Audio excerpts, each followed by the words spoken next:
Dear student, today I am discuss about part 3 metal and non-metals, 10th class science, chemistry. In this lecture, we cover about what is a non-metals, examples, physical property of a non-metals and chemical property of a non-metals. तो हमें पता है कि modern periodic table के according जो non metal हैं उनकी जो संख्या है टोटल 22 है। 22 नॉन मेटल हैं हमारे पास, मेटल की तुलना में कम है। नॉन मेटल्स 22 में से आपके पास जो नॉन मेटल हैं वो 10 ऐसे नॉन मेटल हैं जो सॉलिड स्टेट में पाए जाते हैं, सॉलिड स्टेट में पाए जाते हैं।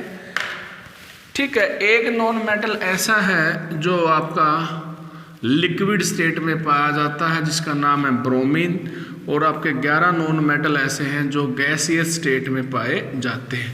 मुख्य रूप से नॉन मेटल गैसियस स्टेट में पाए जाते हैं। नॉन मेटल गैसियस स्टेट में पाए जाते हैं। क्या एग्जाम्पल हैं नॉन मेटल्स के, पहले इसके बाद में हम डेफिनेशन करेंगे। नॉन मेटल में जैसे हमारा कार्बन है, सल्फर है, फास्फोरस है, क्लोरीन है, ब्रोमीन है, हाइड्रोजन है। ठीक है, ये आपका और भी आपके काफ़ी एग्जाम्पल हैं। तो ये नॉन मेटल के एग्जाम्पल सल्फर है, ओके। फास्फोरस की 2 वैरायटी हैं, कार्बन की 3 वैरायटी हैं, एलोट्रोपी कह सकते हैं, ग्रेफाइट, डायमंड्स, नॉन मेटल। ये नॉन मेटल टोटल संख्या 22 है। 22 में से 10 फिजिकल स्टेट सॉलिड है, एक लिक्विड है और बाकी आपकी गैस है, nitrogen gas, oxygen gas, chlorine gas, fluorine gas. Non metal, non metal वे एलिमेंट होते हैं जो हीट और लाइट के प्रति कंडक्टिविटी शो नहीं करते।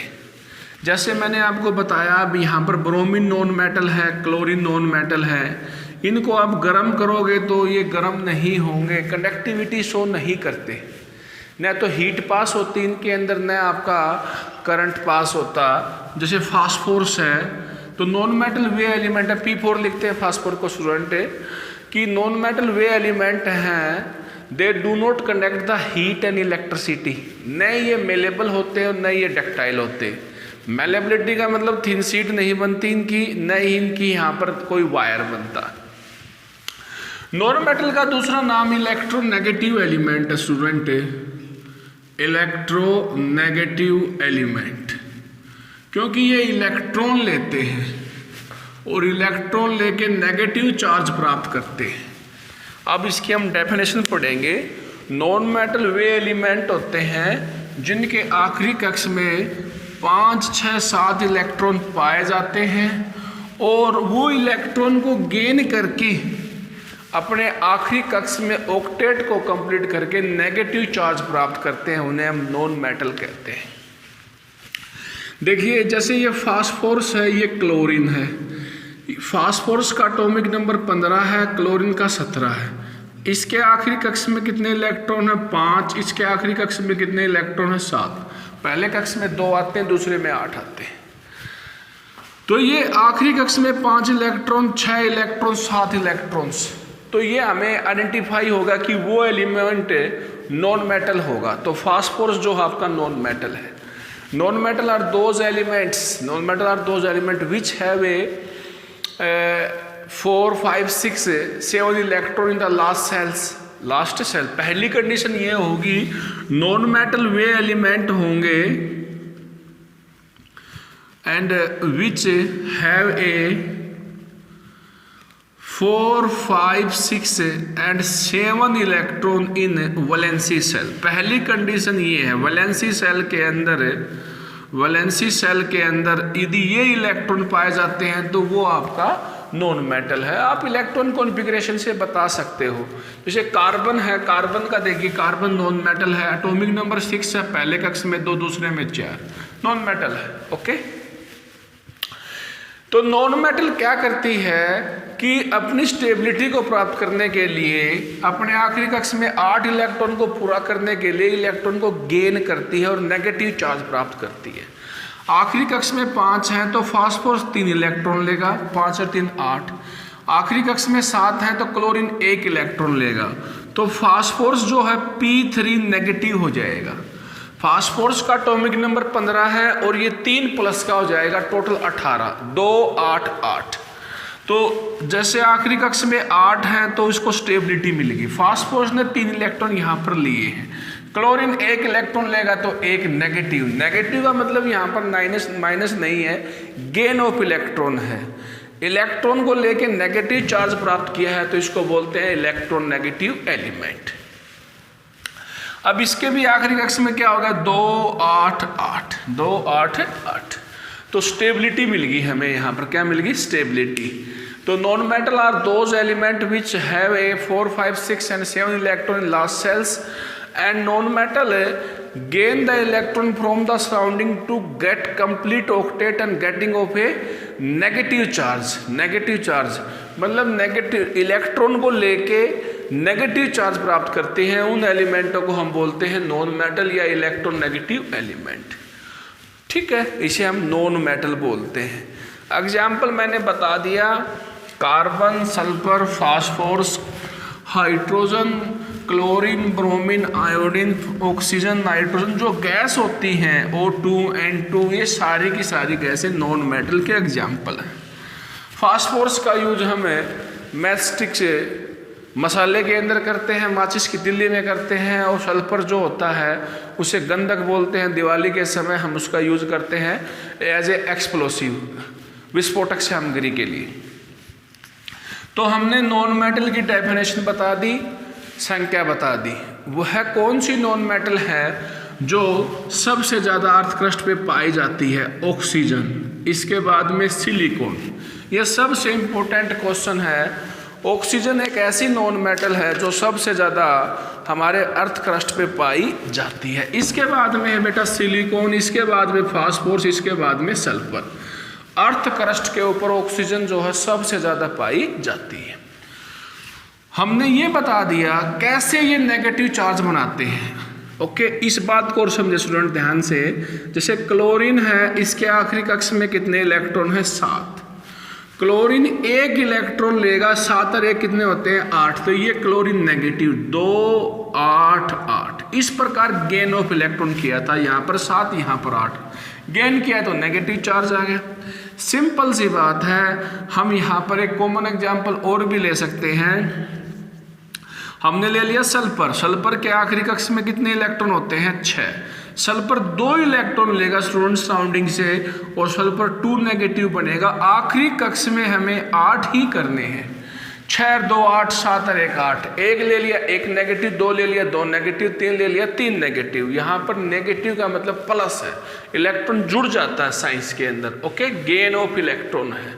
तो इस प्रकार से नॉन मेटल जो है, 7 आखिरी कक्ष में 7 इलेक्ट्रॉन है तो नॉन मेटल। एक तो पहचान ये होगी, 1 इलेक्ट्रॉन गेन किया है और स्टेबिलिटी को प्राप्त किया। दूसरी पहचान ये होगी हमारी, इसको हम बोलते हैं नॉन मेटल्स। क्या बोलते हैं, नॉन मेटल्स।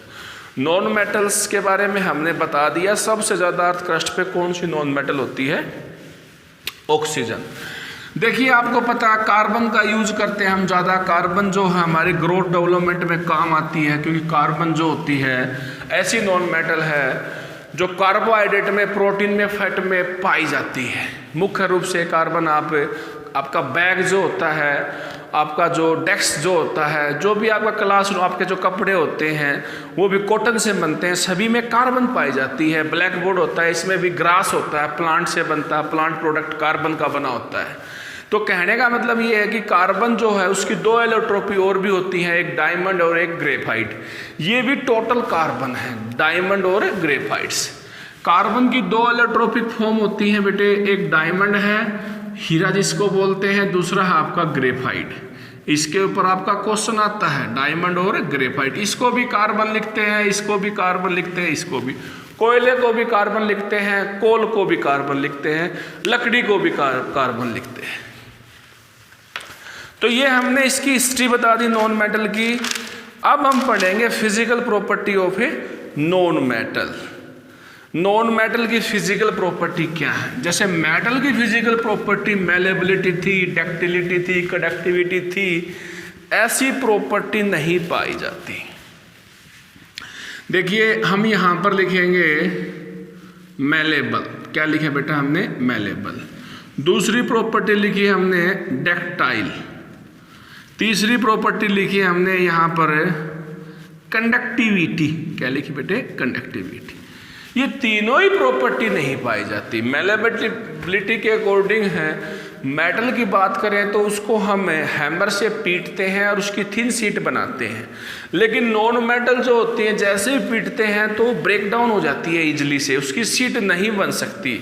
तो हम यहाँ पर कहेंगे कि सल्फर की कोई सीट नहीं बन सकती, फास्फोरस की कोई सीट नहीं बन सकती, तो मैलेबिलिटी नहीं पाई जाती। Physical property of non metal के अंदर पहली प्रॉपर्टी ये है कि नॉन मेटल आर नाइदर मेलेबल्स नोर डक्टाइल्स। न तो मेलेबिलिटी की गुण पाए जाते, न ही डक्टिलिटी पाया जाता, न ही उसके वायर बनते। ओके, वायर बनते।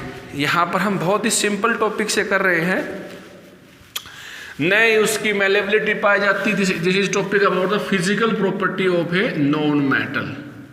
Physical property of a non metal. Non metal, physical property of a non metal. न तो मैलेबिलिटी पाई जाती, न ही यहां पर डक्टिलिटी पाई जाती। सिंपल। ब्रिटल होती है, हम कह सकते हैं कि non metal are the brittles, can easily break down with applying of a small amount of a force, small amount of a force. ठीक है, हम यहाँ पर बोलेंगे कंडक्टिविटी। कंडक्टिविटी नहीं पाई जाती, लेकिन कार्बन का एक, आप किसी में सल्फर में, क्लोरीन में करंट पास करोगे तो करंट पास नहीं होगा, क्योंकि कंडक्टिविटी के लिए हमें क्या चाहिए, फ्री इलेक्ट्रॉन। एलिमेंट की कंडक्टिविटी के लिए चाहिए हमें फ्री इलेक्ट्रॉन्स, करंट जब भी पास होगा। लेकिन यहां पर फ्री इलेक्ट्रॉन्स नहीं पाए जाते। कहने का मतलब यह है कि नॉन मेटल के अंदर एक्सेप्शनल है कि कार्बन का एक एलोट्रोपी होता है जिसका नाम है ग्रेफाइट, उसमें ये फ्री इलेक्ट्रॉन होते हैं, इसीलिए ग्रेफाइट के इलेक्ट्रोड बनते हैं, इलेक्ट्रोड, कैथोड, एनोड बनते हैं। ओके, कंडक्टिविटी शो करता है, फ्री इलेक्ट्रॉन है, कंडक्टिविटी शो करता है। बाकी आप किसी नॉन मेटल में करंट पास कर लीजिए, सल्फर में, फास्फोरस में करंट पास नहीं होगा, फ्री इलेक्ट्रॉन नहीं पाए जाते। ओके, कंडक्टिविटी फ्री इलेक्ट्रॉन के कारण होती है, फ्री इलेक्ट्रॉन नहीं पाए जाते तो नॉन मेटल कंडक्टिविटी को शो नहीं करते। ओके, हम ये भी कह सकते हैं non metal do not conduct the heat and electricity. लेकिन कार्बन का एक एलोट्रोपी है ग्रेफाइट, जिसके पास फ्री इलेक्ट्रॉन पाए जाते हैं, वो कंडक्टिविटी को शो करता है, इसलिए इसके इलेक्ट्रोड बनते हैं। अगला यहाँ पर बता रखा है कि नॉन मेटल जो होता है वो तीनों फिजिकल स्टेट में पाई जाती है, सॉलिड में, लिक्विड में, गैस में। गैस में तो हो गया आपका O2, N2, F2, Cl2, तीनों फिजिकल स्टेट में। लिक्विड में मैंने बता दिया ब्रोमीन, और सॉलिड के अंदर आपको पता है carbon, sulphur. Physical state, physical state, physical state की बात करें तो नॉन मेटल सॉलिड फॉर्म में भी पाई जाती है। मैंने आपको बताया था एक्सप्लोजर के रूप में यूज होता है सल्फर, मसाला होता है P4, सल्फर S8 की फॉर्म में पाया जाता है, मॉलिक्यूल फॉर्म में पाया जाता है। ठीक है, ऐसे ही हमारे पास लिक्विड फिजिकल स्टेट के अंदर कौन पाया जाता है, ब्रोमीन। और गैसियस फॉर्म का तो आपको पता ही है O2, N2, Cl2, F2, ये आपकी फिजिकल स्टेट है। अगला पॉइंट बनता है मिल्टिंग एंड बॉइलिंग पॉइंट। पहले ही फिजिकल स्टेट मुख्य रूप से इनकी लिक्विड और गैस है, सॉलिड तो कम है, तो मिल्टिंग एंड बॉइलिंग पॉइंट डिपेंड करता है फोर्स ऑफ अट्रैक्शन पे। पहले से ही गैस है, लिक्विड है, तो नॉन मेटल का मिल्टिंग बॉइलिंग पॉइंट लो पाया जाता है। This is melting point and boiling point. ठीक है, due to a lack force of attraction in P4 molecules. ठीक है, P4 मॉलिक्यूल्स, सल्फर मॉलिक्यूल्स, इनके अंदर जल्दी से हीट दोगे, कोई सॉलिड है तो टूट जाएगा, लिक्विड बन जाएगा, और हीट दोगे तो उसका वेपर बन जाएगा। तो स्मॉल हीट से काम बन जाता है, तो स्मॉल हीट यूज होगी तो यहाँ पर मिल्टिंग एंड बॉइलिंग पॉइंट कम पाया जाता है। अगला बता रखा है कि नॉन मेटल के अंदर शाइनिंग नहीं होती, डल पाई जाती, लेस्चरस नहीं होती। लेकिन एक ऐसी नॉन मेटल है जिसका नाम है यहाँ पर आयोडीन, जिसमें चमक पाई जाती है। मुख्य रूप से नॉन मेटल जो होती हैं सॉफ्ट होती हैं, स्ट्रॉन्ग नहीं होती, सॉफ्ट होती हैं, स्ट्रॉन्ग नहीं होती, हम ये भी कह सकते हैं। अगला पॉइंट इसमें ये बता रखा है स्टूडेंट, नॉन मेटल जो होती हैं साउंड पैदा नहीं करती, साउंड पैदा नहीं करती। तो ये थी physical property of a non metal.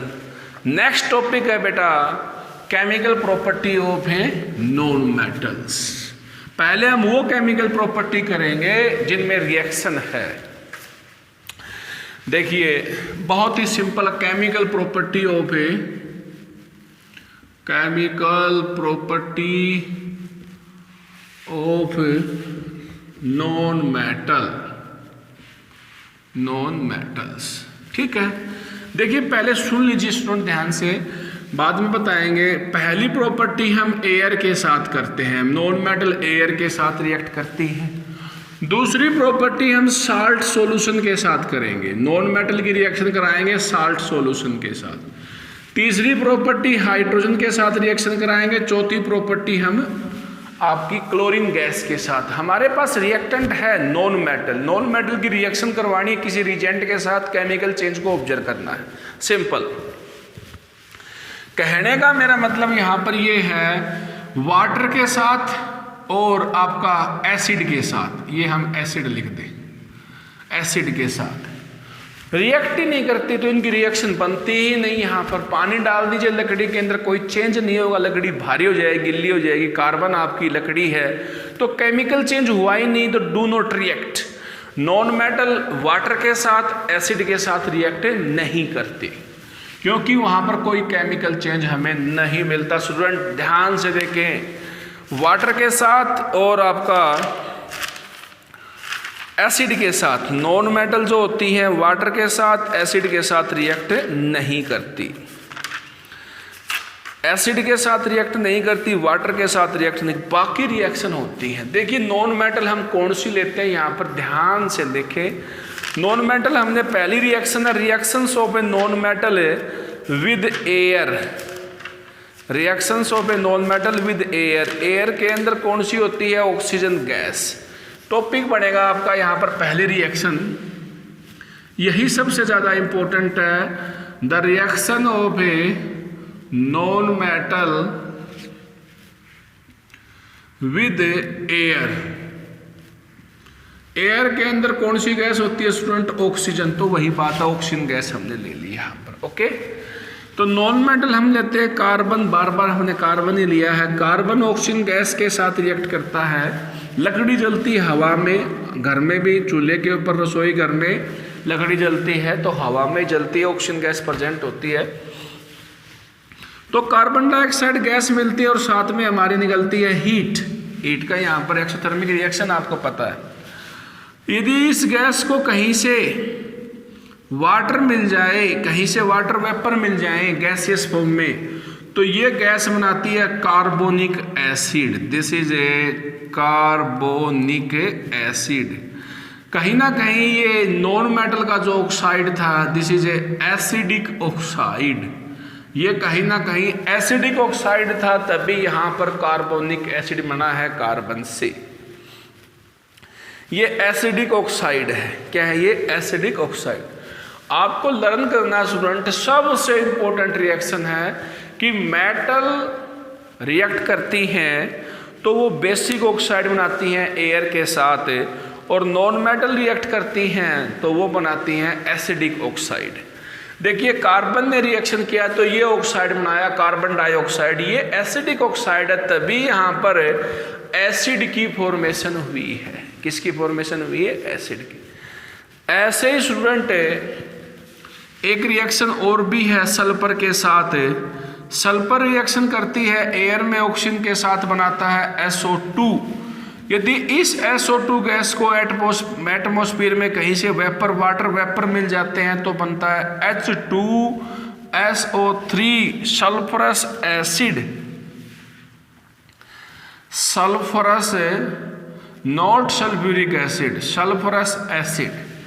SO2 से बना दिया सल्फरस एसिड। कहीं ना कहीं ये जो नॉन मेटल का ऑक्साइड है, ये एसिडिक ऑक्साइड था, तभी पानी के साथ हमें एसिड बना है, पानी के साथ एसिड मिला है, बना है। ठीक है, तो एक बात लर्न करें स्टूडेंट यहाँ पर कि नॉन मेटल एसिडिक ऑक्साइड के साथ साथ न्यूट्रल ऑक्साइड भी बनाते हैं। न्यूट्रल ऑक्साइड, जैसे नॉन मेटल में हमने यहाँ पर ले लिया H2, ये तो बना दिया एसिडिक ऑक्साइड। ध्यान से देखना स्टूडेंट, जैसे वाटर की फॉर्मेशन होती है, कार्बन मोनोऑक्साइड की फॉर्मेशन होती है, तो ये न्यूट्रल ऑक्साइड है। थोड़ा सा डिटेल ले लें यहाँ पर ही। कार्बन एक नॉन मेटल है। यदि आप ऑक्सीजन की सप्लाई को लिमिटेड कर देते हो, एयर की सप्लाई को लिमिटेड करते हो, तो कार्बन मोनोऑक्साइड बनेगा। तो ये जो ऑक्साइड है आपका है न्यूट्रल ऑक्साइड। कैसा है बेटे? Neutral oxide. ध्यान से समझे इसको। ऐसे ये H2 नॉन मेटल है, ये ऑक्सीजन गैस के साथ रिएक्शन करेगा तो वाटर बनाएगा, तो ये भी आपका कैसा ऑक्साइड है? Neutral oxide. ऑक्सीजन लगा हुआ तो ऑक्साइड है, तो ये कार्बन से आपका एसिडिक ऑक्साइड भी मिलता है और न्यूट्रल ऑक्साइड भी मिलता है। दूसरी रिएक्शन हम करेंगे साल्ट सॉल्यूशन के साथ, reactions of a non metal. Non metal में मैंने क्लोरीन का एग्जाम्पल भी बताया था कि क्लोरीन एक ऐसी नॉन मेटल है, गैसियस फॉर्म में मिलती है क्लोरीन। साल्ट सॉल्यूशन में स्टूडेंट हमने ले लिया यहाँ पर सोडियम ब्रोमाइड, एक्वस फॉर्म में लिया बेटे, पानी का घोल बना लिया बीकर में, और ये गैस पास कर दी उसमें से, ये हाई रिएक्टिव है, ये कम रिएक्टिव है, तो यहाँ पर बन जाएगा NaCl एक्वस फॉर्म में, और निकल जाएगा ब्रोमीन गैस। क्या निकल जाएगा? Bromine gas. एक प्रकार से ये डिस्प्लेसमेंट रिएक्शन हुई। ब्रोमीन जो है वो लिक्विड फॉर्म में पाया जाता है, तो ये भी एक्वस, ये भी aqueous. Okay, this is A displacement types reactions. ये हाई रिएक्टिव नॉन मेटल हो गया, इसलिए इसको यहां से हटा के विस्थापन कर दिया। The reactions of a non metal with salt solution, this is A salt solution, sodium bromide, salt solutions. This is a non metal. Non metal जो है वो साल्ट सॉल्यूशन के साथ रिएक्ट करती हैं। दूसरी रिएक्शन हमारी हो चुकी है। हाइड्रोजन के साथ क्या मिलता है हमें यहाँ पर? देखिए क्लोरीन के साथ क्या मिलता है, ध्यान से देखिए।